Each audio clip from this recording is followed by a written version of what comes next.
Bonjour à tous et bienvenue à On en parle. Aujourd'hui, on vous a concocté un petit sujet aux oignons qui va vous faire saliver. Petite spécialité culinaire, kiff gastronomique et même à la fin, conseil du Rambam pour manger sainement. Alors ceux qui sont au régime, désolé, car tout de suite on en parle de la cuisine juive. Première chose importante à souligner, c'est que nous les juifs, on a toujours été de bons vivants. Culte de la vie oblige. L'Echaim.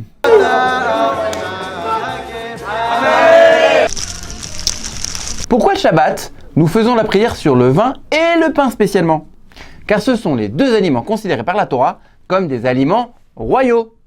Qu'une des plus grandes ségoula, c'est-à-dire remède pour la parnassa, ce qui fait vraiment une bracha dans son argent, bien sûr.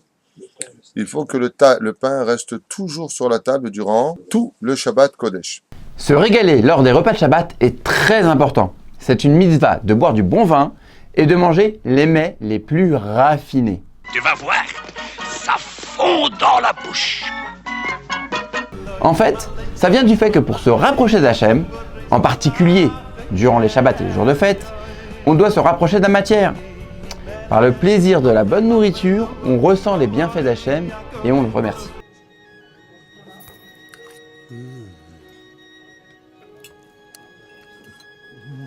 Recettes d'Afrique du Nord, d'Amérique du Sud, d'Europe de l'Est. Finalement, notre devise culinaire pourrait être « Dis-moi ce que tu manges et je te dirai d'où tu viens ». En Espagne et en Afrique du Nord pour certains les Sfarades et en Europe de l'Est pour les autres, les Ashkénazes. Un point commun relie ces différentes cuisines juives. Les règles de cacheroute. Rosenberg.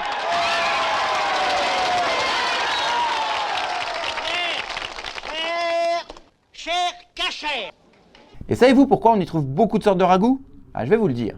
Ça viendrait de l'interdiction de cuisiner et d'utiliser le feu le Shabbat et qui a donc dû contraindre les Juifs à trouver des plats permettant de cuire lentement, mais longtemps.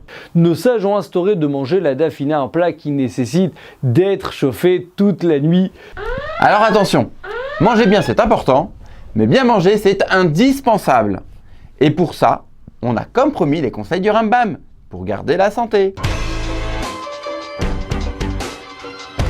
Ne manger que lorsque l'on a faim et ne boire que lorsque l'on a soif. Bois ce verre. Mais je ne veux pas de ce verre. Il ne veut pas de ce verre. Il veut. Je veux pas. Tu veux. Je veux pas. Tu veux. Je veux pas. Tu veux. Je veux pas. Préférez le poulet et le poisson à la viande rouge, plus difficile à digérer. Si on écoute aujourd'hui l'OMS, on sait qu'il ne faut pas dépasser 500 grammes de viande rouge par semaine. Ne pas manger trop rapidement, car prolonger un repas rallonge la vie de l'homme. Ne boire que de l'eau et juste à la fin des repas, jamais pendant. Il est communément admis que l'eau est néfaste pour la digestion lorsqu'elle est consommée au cours d'un repas. Finissez le repas sur une petite faim et non complètement rassasié. N'est-ce pas les thunes? Donc si tu veux manger heureux et si tu veux être quelqu'un d'intelligent après avoir mangé et non pas quelqu'un d'endormi, il faut toujours laisser de la place dans ton estomac. Adaptez vos plats selon les saisons, léger et froid en été et bien chaud en hiver. Évitez les repas lourds le soir car ils seraient source de cauchemars.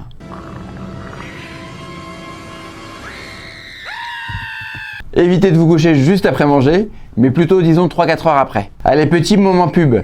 Vous pouvez encore lire une multitude de conseils du Rambam dans le livre de Torah Box, bien dans son corps, bien dans son âme. Bon, je sais pas pour vous, mais moi, ça m'a donné faim.